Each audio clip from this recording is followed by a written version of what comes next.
මෙන්න දැන් ලැබුණු පුවතක් ගම්පහ දිස්ත්‍රික්කයේ මිනුවන්ගොඩ කොට්ටාසේ කොරසේ ගම්මානයේ සුසාන භූමියට ඉදිරියේ නැති වෙලියායට හෙලිකොප්ටර් යානයක් හදිසියේ ගොඩ බස්වා ඇත. ඒ පිළිබඳ පරීක්ෂණ මේ වන විට ආරම්භ කර ඇති අතර ඒ ගැන සොයා බැලීමට විශේෂ කමිටුවක් පත් කර ඇත. නැවතත් එම ප්‍රවෘත්තිය මෙන්න දැන් ලැබුණු පුවතක් ගම්පහ දිස්ත්‍රික්කයේ මිනුවන්ගොඩ කොට්ටාසේ කොරසේ ගම්මානයේ සුසාන භූමියට ඉදිරියේ නැති වෙලියායට හෙලිකොප්ටර් යානයක් හදිසියේ ගොඩ බස්වා ඇත. ඒ පිළිබඳ පරීක්ෂණ මේ වන විට ආරම්භ කර ඇති අතර ඒ ගැන සොයා බැලීමට විශේෂ කමිටුවක් පත් කර ඇත.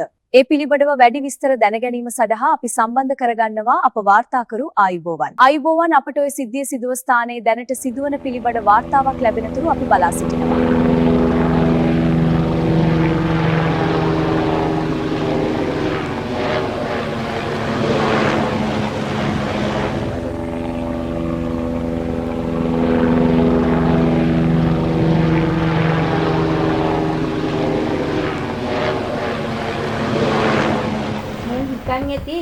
මට මේ අනුන්ගේව හෙව්වහම අහවල් එක හම්බෙනවා කියලා. ඒ අරගෙන හරියෙන් කෑගහුවා. මට සීලෙ බින්දෙනවලු මේ. මම මේ 4 පොයටම සීල් ගන්න ගෑණි.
සයිමන්ගේ කුඹුරට වැටුණා නම් ඕකව මක බෑවිලා යන්න.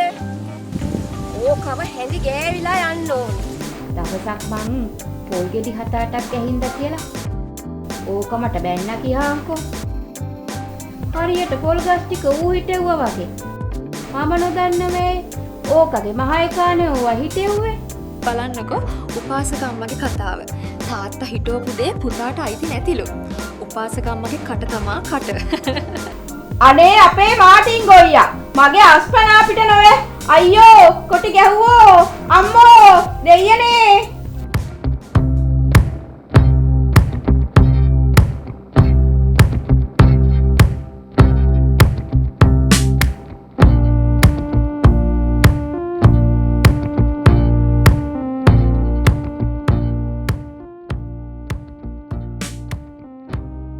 අප්පද මොළ මේනු කාද? උපාසකම්මේ මොනවද මල්ලේ? ඕපදූපයි? ඕපදූප? මං කිව්වා කියලා හිතාගන්නේ උපට. දූරුවා. කියපන් නන්ද කියපන් හිත හිතා ඉන්න නැතුව. මම කියන්නේ නෑ තොට. මේ වගේ කර්මකාර 70කුත් ඉන්නවනේ මේ ගමේ. හැක්නවද කි? මගේ සීලෙත් දිවෙනවා.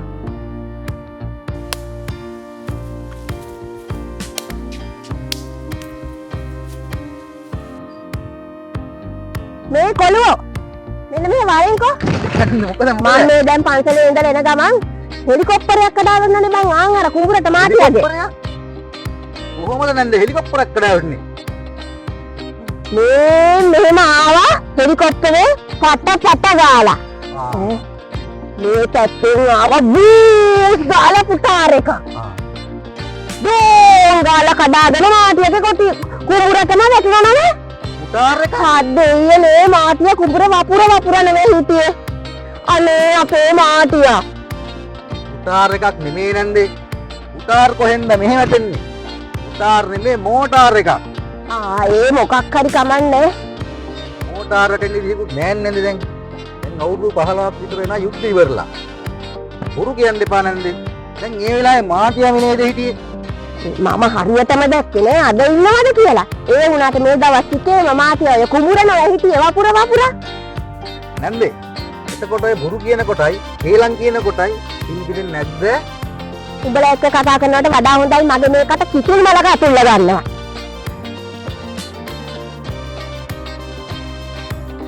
කිතුල් මලක නෙමේ ඕන මලක අතුල්ල ගත්තා මට කමක් නැහැ නැන්දේ.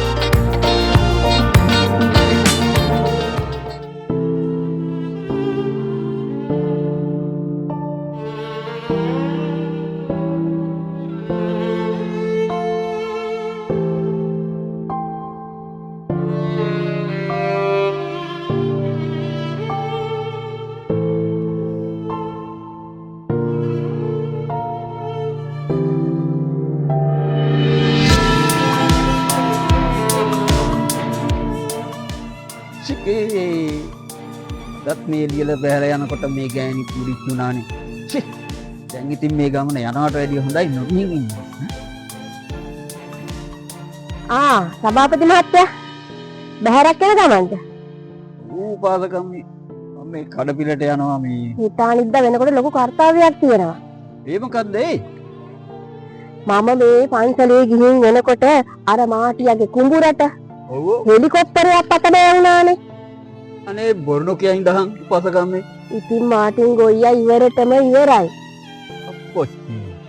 හැබැයි එහෙම එකක් වෙලා නම් ඔය මලගේ අවසානයේ මට කතාවක් කරන්න තියෙන්න ඕනේ. අනිවාර්යයෙන්. හෙට විතර බලමුකෝ. ඒක නෙවෙයි. සභාපතිතුමා ඔය කොහෙ යන්නේ?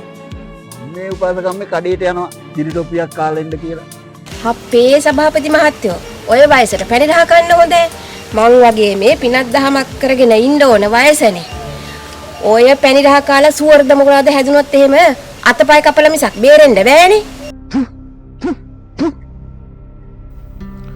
උඹගේ සීල රකින්න දැන් බම් වලපය ගොඩපය තියෙන මොන සීලද බං? සීල රකින්න ඕනේ තරුණ වයසේදී. ඒ කාලෙදී නටන්න ඕනේ නැටුම් ටික ඔක්කොම නටලා දැන් එනවා සිල් රකින්න. දැන් යකෝ සිල් ඉබේ රැකෙනවා. රෙද්ද. හරි උපාසකම්මේ. මම යනවා කඩවල් දිහාට. මේ හිත අනිද්‍ය සමීතියක් පිහිටවනවා. එදාට මං කියන්නම්කෝ. ඔබත් වරින් මේ මං කඩපිලට ගිහින් එන්න. ඔබ මේ යමින් ගමන් අපේ ගෙදරට ගොඩ වැදිලා පොල් ගෙඩි දෙක තුනක් මං කිව්වා කියලා හාමිනේක ඉල්ලම් ඵලයන්කෝ. මම යයි සභාපතියාගේ ගෙදර. සභාපතිගේ කොට්ට පොළවේ ගිහින්.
අනේ අම්මපා මේ බත් එක සයිස් එක බලහල්ලා හූණු බිජ්ජක් වගේ. මේ කාලා මට ඇතිද? රුපියල් 350 කරගෙන බඩ පිරෙන්න කණ්ඩ දීපල්ලා. නොදකින් විතර පෑගිලා වගේ. මේක කාලා මගේ ඇඟට අල්ලන්නත් ඕනේ.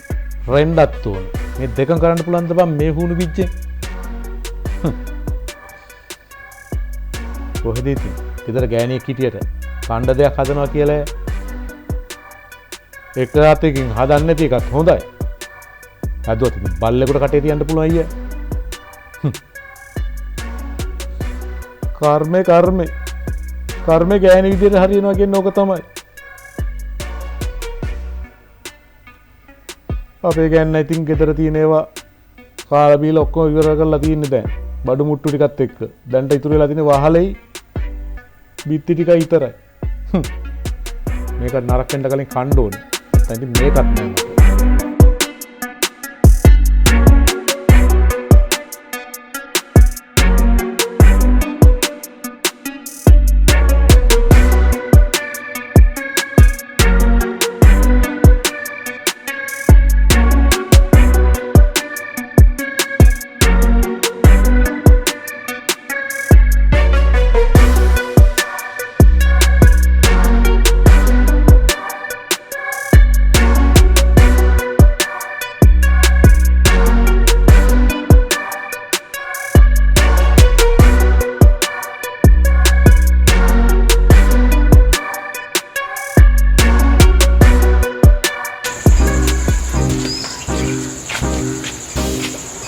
ආවොයි මම මෙතන මේ ගෙදර බත් හම්බනවා.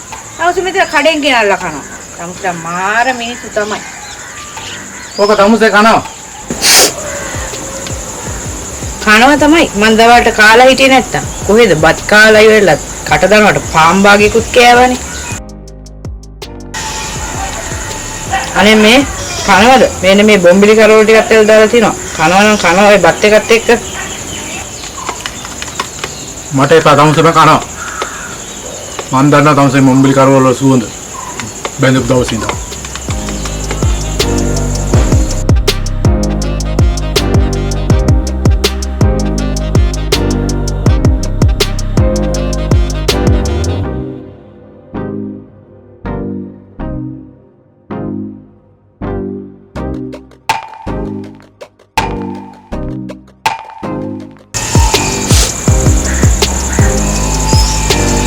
අන්න බෑ ඕයි. මගේ බඩක් පිරලා තියෙන්නේ. මේ ටික බල්ලන්ටවත් දානවා. දෙකෙන් තරම් මේ කියන්නේ බල්ලන්ට අඬ ගහලා මේකව කණ්ඩ දෙනවනේ. හදිසියෙට පුරන් හරි ඉන්න බල්ලා. එක බල්ලෙන් නැහැ ගෙදර මේ කියන්නේ කි කෑම වල රසට. පෑගිලා වගේ.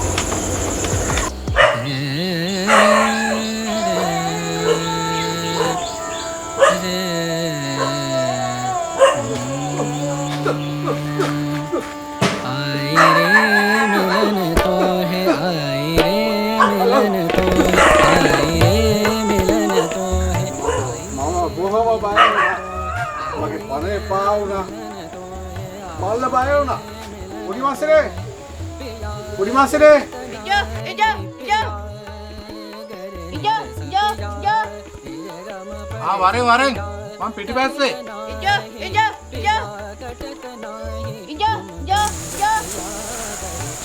පොඩි මාසේ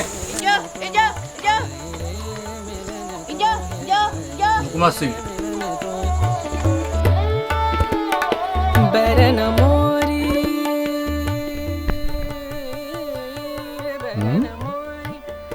ඒ පාර මේක මොකද මේක දිහා බලන්නේ? මගේ බත් එක රස් කෙලින්ද හදන්නේ? මේක මටත් මතියලා ඉන්නදී මේක මගේ බත් එක කෙලින්ද මන් හදන්නේ? ඈගිලා වගේ.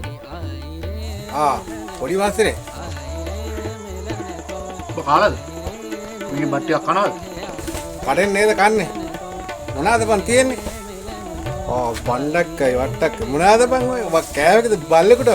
බණ්ඩක්ක නිකන් වෙලා නෙවෙයි තියෙන්නේ. පරිප්පුත් එක්ක දාලා වෙලා තියෙන්නේ. ආහංගු බත් ටික. පුතුරන් වාඩියා. වාඩියා. හරි ඔබට කණ්ඩ හම්බ වෙයි. මම පොඩි ගමනක් යනවා මං ආවේ. කාලා බලහන්කෝ.